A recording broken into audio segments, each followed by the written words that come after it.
भी फीके हो गए। इतना फीका कर दिया विरोधियों ने, इतना फीका कर दिया विधर्मियों ने कि जब देखो जब त्योहार आता है और ये अपनी चाल चलना प्रारंभ कर देते हैं। मावा नकली है, दूध नकली है, मावा नकली है, दूध नकली है, और इनकी निगाह में वो चॉकलेट असली है। घर के पकवान नकली, घर का भोजन नकली, भारत की भूमि पर बनने वाला पकवान गुलाब जामुन, इमरती, भजिया, पकोड़ा, खोपरा पाक, अपने घर में बनने वाला गुजिया, पपड़िया, सब नकली है। बस बाजार जाओ, रक्षाबंधन का त्योहार है, एक टॉफी भाई बहन को, बहन भाई को दे दे, और इसको त्योहार कहते हो। त्योहार वो होता है जो घर की माँ घर में मिठाई बनाए और बच्चों को खिलाए, उसको त्योहार कहते हैं।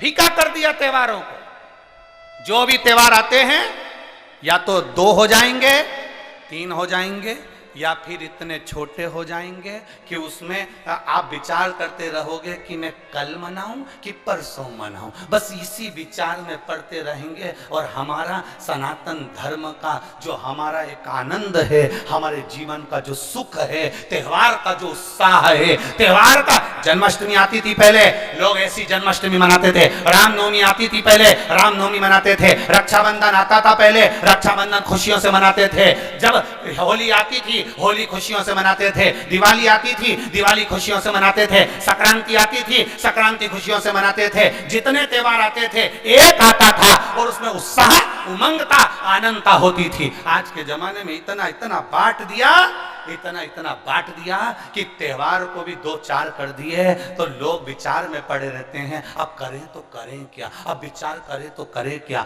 टॉफियों को इतना जरूरी बता दिया कि घर में मेरी माताओं के हाथ की बनी हुई गुलाब जामुन, खोपरा पाक, गुजिया और पपड़िया कोने में पड़ा रहता है, और वो टॉफी एक मूल हो जाती है, एक चॉकलेट मूल हो जाती है। और हम समझ नहीं पा रहे विधर्मियों को, हम सोच नहीं पा रहे कि हमारे सनातन धर्म पर कुठार प्रहार है ये,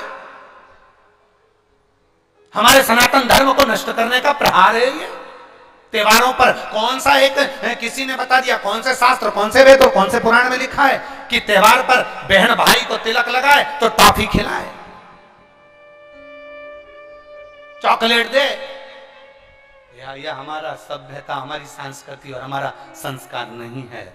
यहां तो ये नियम है, बहन भाई को जब राखी बांधे तो बांधने पर उसने अपनी माँ से जो मिठाई बनाई हो वो थाली में रखी हो और बहन भाई को और भाई बहन को खिलाए, तो माता पिता का आशीर्वाद उसके शरीर में पहुंच जाए, उसके जीवन में।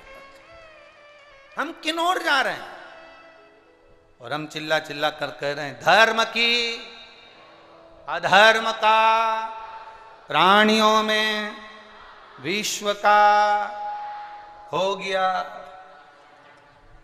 सीधी बात। हम जा कहां रहे हैं? हम किस पथ की ओर, हम किस मार्ग की ओर जा रहे हैं?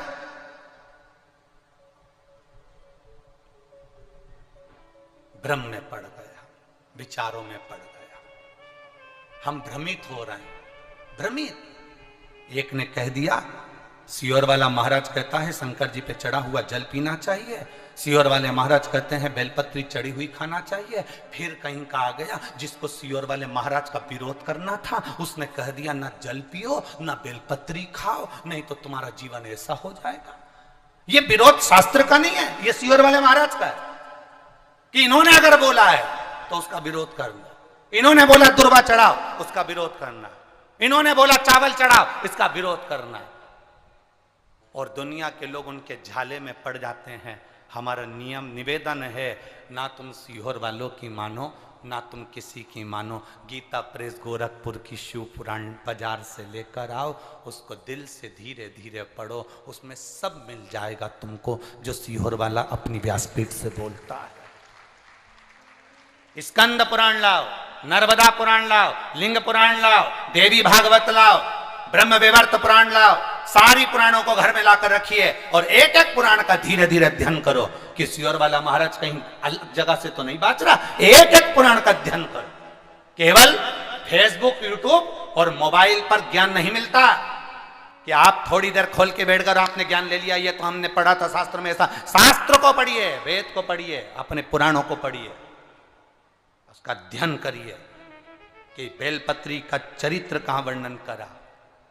एक बेलपत्र दान का जो वर्णन हमारे शास्त्रों में किया गया, एक वृक्ष लगाने का फल हमारे शास्त्रों में कहा गया, एक भूखे व्यक्ति को भोजन कराने का फल हमारे शास्त्रों में कहा गया, उसको पहचानिए। एक नवयुवक लड़का अपने पिता के सिंहासन पर बैठ गया,